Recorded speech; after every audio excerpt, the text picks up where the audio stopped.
मथुरा से कृष्ण जब नहीं लौटे, आज हो तो गए 5 दिन।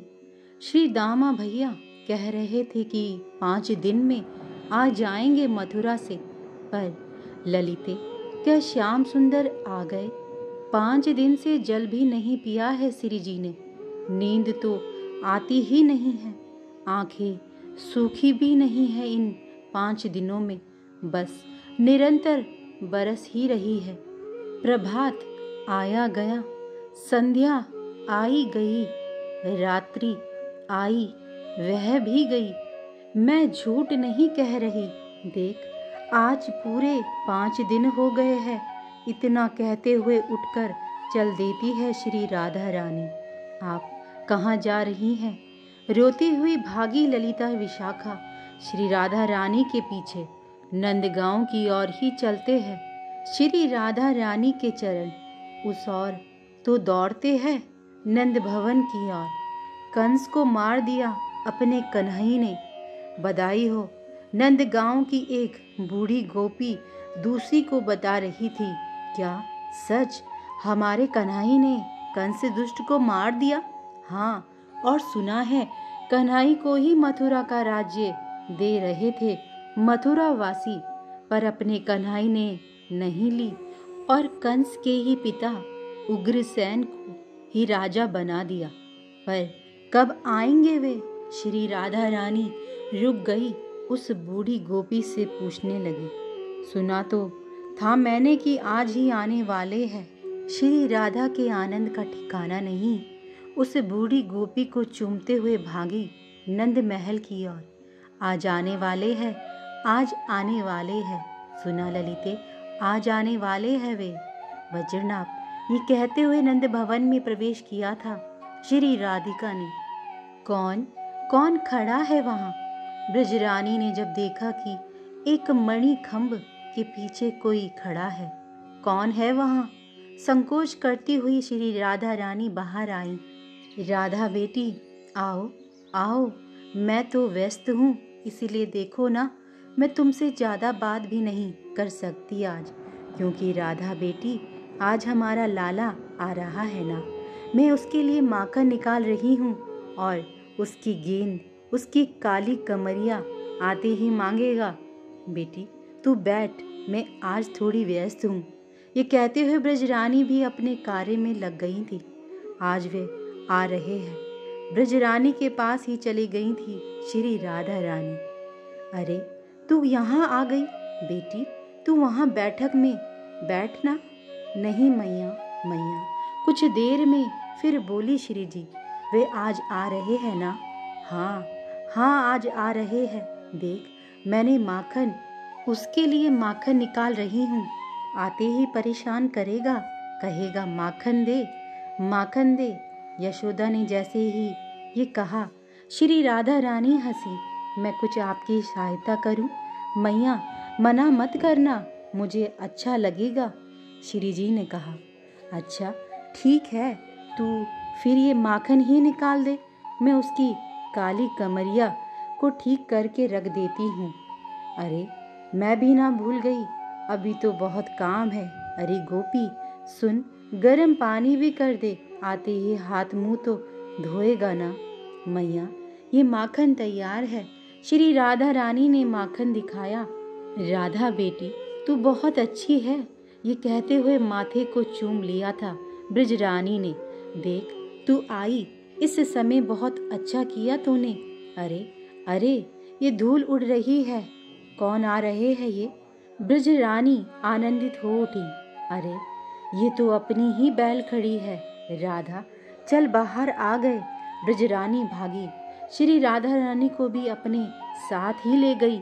आ गया मेरा लाला, मैं तो कह रही थी आएगा आएगा, आ गया ना। इतनी खुश है यशोदा मैया, खुशी में श्री राधा रानी को चूम रही है। बैलगाड़ी रुकी, ब्रजरानी और श्री राधा दोनों ही देख रही है। अब उतरेगा कन्हई, पर बृहस्पति नंद जी उतरे, अब उतरेगा। देख राधा, अब उतरेगा मेरा कन्हई। मैया बोली, पर नहीं। मनसुखा उतरा, श्री दामा, उसके बाद मधुमंगल उतरा।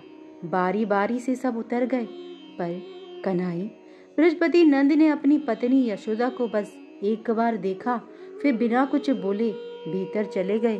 ब्रज रानी भीतर गई। आप क्या खोज रहे हैं? ये रहे आपके वस्त्र। ब्रज रानी ने वस्त्र दिए। वस्त्र लेकर जाने लगे स्नान करने के लिए नंद जी। सुनिए, ब्रज रानी ने कहा। रुके नंद जी, वो कन्हई कहाँ है? बाहर खड़ी है श्री राधा रानी, सुन रही है। बताओ ना, कहाँ है मेरा कन्हई? बृहस्पति के नेत्र बह चले।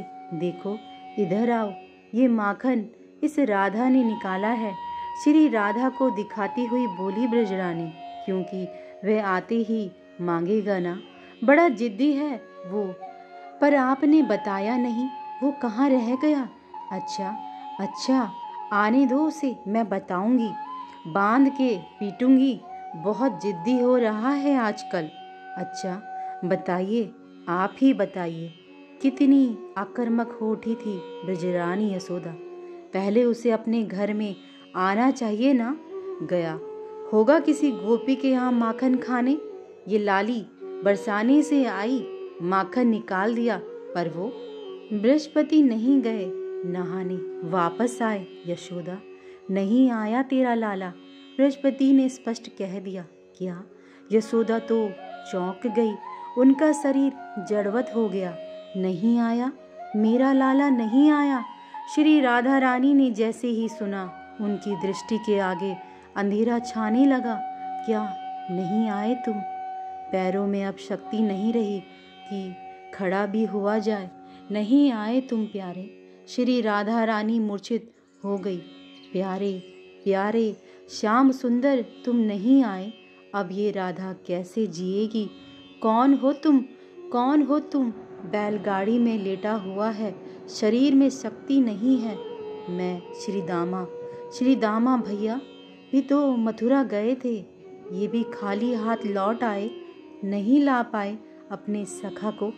हंसी श्री राधा रानी, उनकी हंसी अब डरावनी लग रही थी।